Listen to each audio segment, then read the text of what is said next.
भगवान बाबा हनुमान जी को प्रणाम, महादेव जिंदगी को प्रणाम। भागवत प्राप्ति के लिए निष्काम कर्म साधने के लिए परम परमात्मा एक सेवक मंडल बालाघाट के अंतर्गत आज ग्राम बोधा में बाबा के सेवक दशरथ जी दमाई के स्थान पर एक भगवान की साप्ताहिक चर्चा बैठक रखी है। चर्चा बैठक में स्वयं भगवान बाबा हनुमान जी उपस्थित है, उन्हें मेरा प्रणाम। उसी तरह हम सेवकों के सदगुरु महादेव जिंदगी उपस्थित है, उन्हें प्रणाम।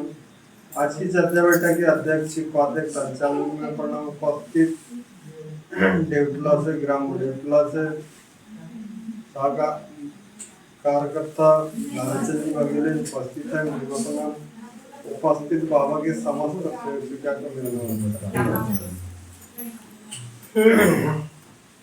मुझे आज के संचालक जी ने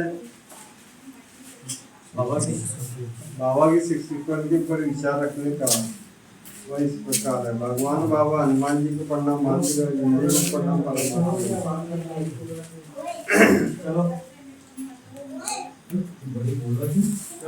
मानना हमारे मानते हैं बाबा जिंदगी जी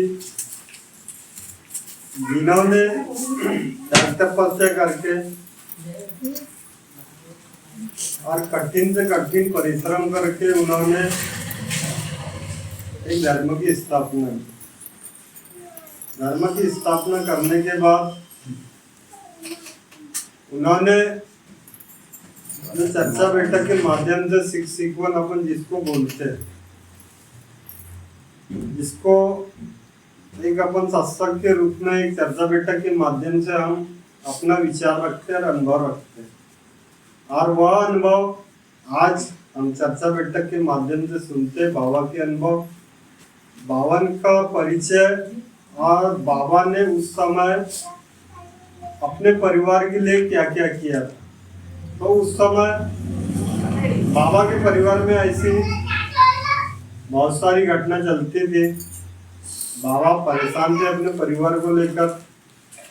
वह मानव जन्म तो लिया मगर वह उनका परिवार सुखमय जीवन नहीं था। तो बाबा कठिन से कठिन समस्या को लेकर चल रहे थे। बाबा चिंतित हो गए उस समस्या लेकर, दुख के कारण, अपने परिवार के दुख के कारण वह मंदिरों में उन्होंने भगवान खोजा, पहाड़ों में खोजा, डॉक्टरी उपचार किया, मगर ऐसी कहीं भी उनके परिवार में समाधान ही नहीं बन पा रहे। मगर कंडीशन ऐसी बनते थे कि क्या करें क्या नहीं। बाबा ने विचार किया। बाबा विचारी थे, वह बचपन से ही विचारी थे। बाबा उनका बहुत सीधा स्वभाव था, सरल स्वभाव था। और वह जो भाव भक्ति होती है भगवान के प्रति, वह ज्यादा भगवान के प्रति आकर्षित थे, भगवान को जानते थे। उनके घर में बहुत सारी देवी देवता का पूजन होता था, मगर फिर भी उनके परिवार में ऐसी समाधान ही नहीं मिल पाती। तो ऐसे समय में जब बाबा परेशान होकर कहीं जा रहे थे तो एक व्यक्ति, जो सज्जन व्यक्ति मिले उनको, और वह दुखी आत्मा जब बाबा अपने आप में परेशानी उनको बताए तो उस व्यक्ति ने भगवान तुल्य, जिसको अपन गुरु बोलते हैं, उन्होंने मार्गदर्शन किया। वो वह भी जानते थे कि एक हनुमान जी मंत्र करने से पागल हो सकता है या अंधा हो सकता है। तो वह उन्होंने प्रयास किए थे पहले, और वह विधि उनकी पूर्ण नहीं हुई, मगर बाबा को वह विधि बताया।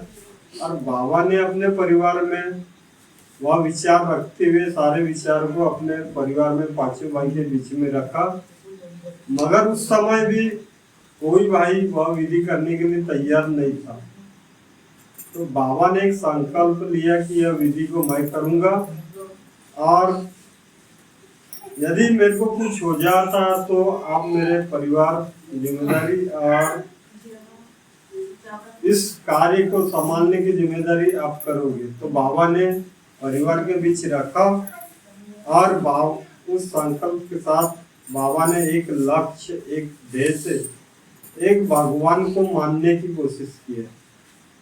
तो बाबा ने विधि प्रारंभ किया। विधि प्रारंभ करने के बाद बाबा मंदिर आना जाना चालू किया, क्योंकि उस समय भगवान को खोजे तो बाबा ने मंदिर में खोजे। और बाबा उस विधि को करने जाते थे तो एक जल और फूल चढ़ाकर बाबा उस समय मंदिर के आसपास इसी चक्कर लगाते थे। तो ऐसा करते करते बाबा ने इस विधि को किया, और इस विधि करने के बाद बाबा को एक अनुभव सामने आया। उनके भाई नारायण राव की लड़की जो दुख से पीड़ित थी, जब बाबा की 41 दिन की विधि चल रही थी, 21 दिन में उनको एक अनुभव सामने आया। उनके भाई ने बाबा के सामने शब्द रखा कि मेरी बच्ची को देख लो, आप बहुत पीड़ित है। तो बाबा उस विधि को करते समय जब वह लड़की को देखा तो बाबा ने उस समय कुछ नहीं बोला। बाबा ने 22वें दिन जाकर बाबा ने भगवान को मरने जीने का वचन दिया, मेरे को विलीन कर लो या तो उस बच्ची को बचा लो। ऐसा संकल्प किया भगवान से, और भगवान ने सुने उस विचार को, उस शब्द को सुने, बाबा की सुने, बाबा की आवाज़ों को सुने। और भगवान ने जब एक अनुभव सामने दिया, दूसरे दिन वह बच्ची जो कूड़े पुनते वाली बच्ची थी, तो वह खेलने लगी। बाबा को एक अच्छा अनुभव मिला, बाबा बहुत खुश हुए। और उस विधि करते करते बाबा ने वह 41 दिन की विधि पूरी किया। विधि करने के बाद बाबा उस विधि करने के बाद उस व्यक्ति के पास गए जो कार्य उनको मिलता था। तो ऐसा करते करते उस आदेश पे बाबा ने कार्य किया, और कार्य लेते गया। बाबा एक भगवान के कार्य के प्रति आगे चलते गया, आगे चलते गया।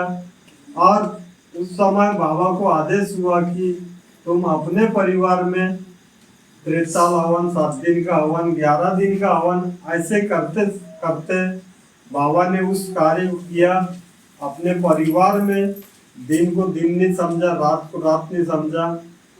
एक दिन में, एक रात में 3 हवन किया बाबा ने, अपने परिवार में करते गया, और बाबा को ऐसा अनुभव मिलते गया। और बाबा ने उस हवन करके एक भगवान को प्राप्त कर लिया। तो यह बाबा ने आदेश पे कार्य किया, और आदेश पे कार्य करके अपने परिवार का दुख दूर किया। और एक शांताबाई रंगारी के माध्यम से एक भगवान की स्थापना, एक धर्म की स्थापना हुई, एक भगवान का परिचय हुआ। और बाबा ने उस दिन से एक भगवान को मानने का संकल्प लिया। और उनके घर में जो देवी देवता की सारी देवी देवता की प्रतिमा थी, उनको उतारने का बाबा ने आदेश दिया। और उस दिन से एक भगवान के प्रति जागृत किया कि आज से मैं एक परमात्मा एक को मानूंगा, और मरूंगा या जीऊंगा भगवत नाम पर। यह संकल्प लेके बाबा ने भगवान को वचन दिया, और भगवान ने बाबा को 2 वचन दिया। आज से मैं जो भी दुखी कष्टी मानव होगा उनको, उनका दुख दूर करूंगा, और इच्छा अनुसार जो भोजन है उनकी पूर्ति करूंगा। ऐसा बाबा से भगवान का लेना देना हुआ। और उस दिन से बाबा ने हम जैसे मानव के लिए सोचे, दुखी कष्टी मानव के लिए, और एक धर्म की स्थापना की। धर्म की स्थापना करने के बाद बाबा ने यह नहीं सोचा कि इस मानव धर्म में अनेकों प्रकार की जातियां होगी, मगर बाबा ने जब मानव धर्म की रचना किया तो मानव में नर नारी, यह धर्म जात पात देखकर नहीं बनाया बाबा ने, क्योंकि जात पात देखकर हम जैसे मानव के लिए एक ही जाति है, मानव जाति में नर नारी आता है, कोई जात पात नहीं है। यदि आज हम बाबा के आदेश का पालन करके धर्म चलाने के लिए हमें 4 तत्व 3 शब्द 5 नियम की आवश्यकता होती है, विनंती प्रार्थना की आवश्यकता होती है और तत्व शब्द नियम से चलने की आवश्यकता होती है। हमें गरज है इस बाबा की सीक्वेंस पे चलने की, बाबा के आदेशों पे चलने की।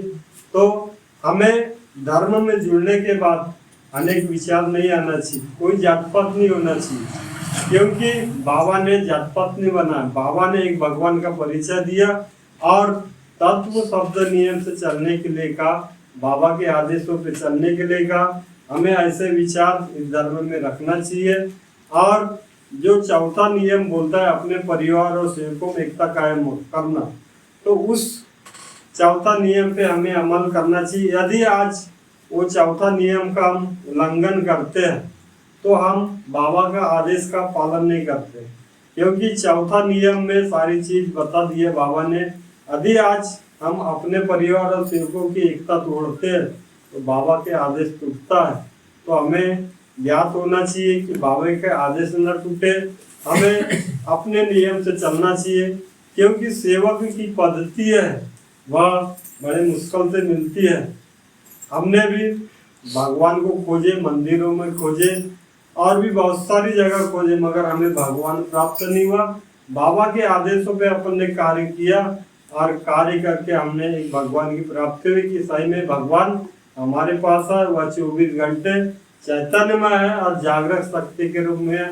आज हम विराजमान जो शक्ति को चर्चा बैठक के माध्यम से, एक सत्संग के माध्यम से उस शक्ति का परिचय दे रहा है, उस शक्ति को जान रहा है, उस शक्ति का परिचय ले रहा है। तो यह सेवक के लिए सबसे बड़ा महत्व होता है। तो यदि आज सेवक इस शक्ति का परिचय देते हैं, बाबा के आदेश पे चलते हैं, तो हमें गरज है कि हमें उस नियम पे चलने की, उस वचन जो हमने लेना देना हुआ है बाबा के साथ, भगवान के साथ, तो वचन और तत्व शब्द जो बोलता है उस पे चलने की हमें गरज है। जब कहीं जाकर अपन बाबा के सेवक कहलाएंगे। और भी बहुत सारी समस्या आती, जब बाबा ने उस समय भवन निर्माण किया। भवन निर्माण करने का मतलब यह है कि लोग मंदिरों में खोजे, कहीं भी खोजे, मगर पहाड़ों में खोजे, मगर हमें एक भवन की आवश्यकता होती है। सेवक भवन के बगैर नहीं रह सकता, बाबा के बगैर नहीं रह सकता और भगवान के बगैर नहीं रह सकता, क्योंकि हमें एक भवन की आवश्यकता इसलिए है कि बाबा ने अपने मेहनत के साथ और भगवान के सहारे, बाबा के सहारे, उन्होंने जो आज काम किया है, आज हमारे भारत देश में एक भवन निर्माण किया। भवन निर्माण करने के बाद हम जैसे दुखी कष्टी मानव के लिए सोचे, और दुखी कष्टी मानव के लिए हमें भी सोचना चाहिए कि एक समय था जब बाबा का समय था, उस परिश्रम में उन्होंने भवन कैसा कैसा खड़ा किया और क्या क्या समस्या उनके साथ खड़ी हुई।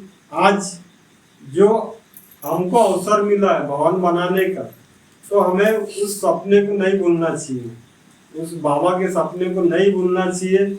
यदि हम बाबा के आदेश पे चल रहे हैं तो आज जो हमारा सपना बालाघाट मंडल जो सोच रहा है कि एक भगवान निर्माण हो और एक जमीन जो खरीदा जाए, तो हमें आज बहुत ज़्यादा गरज है, क्योंकि यह समय कल नहीं आने वाला है।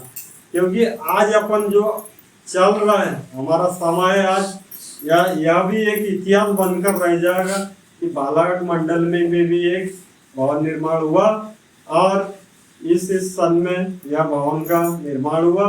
और आज वह जो आने वाली पीढ़ी है वह एक उनके लिए स्टेट बन जाएगा। स्टेट बनने के बाद वह बाबा की कृपा आगे आगे बढ़ते जाएगी, हम उनके पीछे पीछे चलते जाएंगे। और हमें कोशिश करना चाहिए कि हमारी कभी गंदी सोच नहीं होना चाहिए, क्योंकि हमारी गंदी सोच के कारण अपन पीछे होते, हम अपने मन में दुनिया भर के विचार ला लेते हैं और विचार लाकर हम उस सपने को पूरा नहीं कर पाते। तो हमें ऐसी गंदी सोच नहीं लाना चाहिए, क्योंकि बाबा ने बुरा सोचने के लिए नहीं बोला है, यदि सोचना है तो भगवान के प्रति सोचो और सत्य का व्यवहार करो और इस कृपा को आगे बढ़ाएं, क्योंकि कृपा को आगे बढ़ाना ही हमारा भगवत कार्य है। जो बोलते हैं अपन भगवत प्राप्ति के लिए निष्काम कर्म साधने के लिए, तो यह आज अपन निष्काम कर्म योग करते हैं और अपना योगदान देना चाहते हो तो हमें मेहनत करना पड़ेगा भगवान के प्रति और खुद भी जगना पड़ेगा और दूसरे को भी जगाना पड़ेगा।